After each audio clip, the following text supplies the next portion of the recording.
Supreme court ने मंगलवार को रोहिंग्या लोगों की भारत में कानूनी स्थिति को लेकर कड़ी टिप्पणी की है। अदालत ने सवाल उठाया कि क्या हम घुसपैठियों का जोरदार स्वागत करें, जबकि हमारे देश के करोड़ों गरीब लोग भुखमरी और कठिनाइयों से परेशान हैं।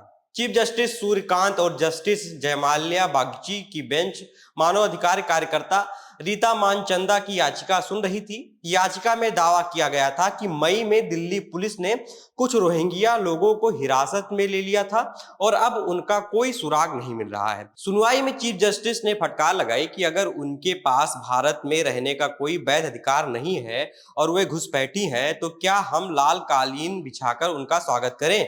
हम तुम्हें हर तरह की सुविधाएं मुहैया करा रहे हैं। पहले तो तुम गैर कानूनी तरीके से सीमा क्रॉस करते हो, तार काटकर या सुरंग बनाकर देश में घुस आते हो, फिर मांगते हो कि अब मैं यहाँ हूँ तो भारत के कानून मुझ पर लागू हो, मुझे भोजन दो, आश्रय दो, बच्चों को शिक्षा दो। क्या कानून को हम इतना ढीला बना दें?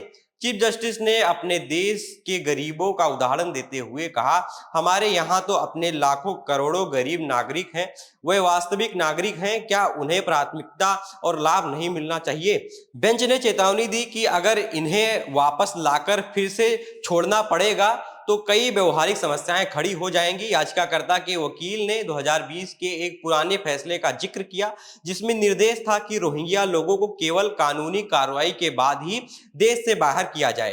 केंद्र सरकार की ओर से सॉलिसिटर जनरल तुषार मेहता ने विरोध जताया कि यह याचिका सीधे प्रभावित व्यक्ति की ओर से नहीं बल्कि किसी बाहरी पक्ष की ओर से दायर की गई है, इसलिए याचिकाकर्ता को कोई स्टैंडिंग नहीं है।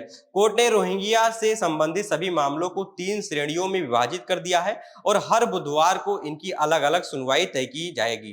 कोर्ट ने कई अहम सवाल को उजागर किया है। अदालत ने पहले भी स्पष्ट कर चुकी है कि संयुक्त राष्ट्र की शरणार्थी एजेंसी जो है यूएनएचसीआर का कार्ड भारत के कानूनों के तहत कोई मान्य प्रमाण पत्र नहीं है। 16 मई को सुप्रीम कोर्ट ने कुछ याचिकाकर्ताओं को डांटा था, जिन्होंने आरोप लगाया था कि 43 रोहिंग्यों, जिनमें महिलाएं और बच्चे भी थे, उनको म्यांमार भेजने के लिए अंडमान सागर में छोड़ दिया गया। कोर्ट ने कहा था, देश जब संकट के दौर से गुजर रहा हो तब तुम ऐसी हवा में उड़ती बातें लेकर आते हो।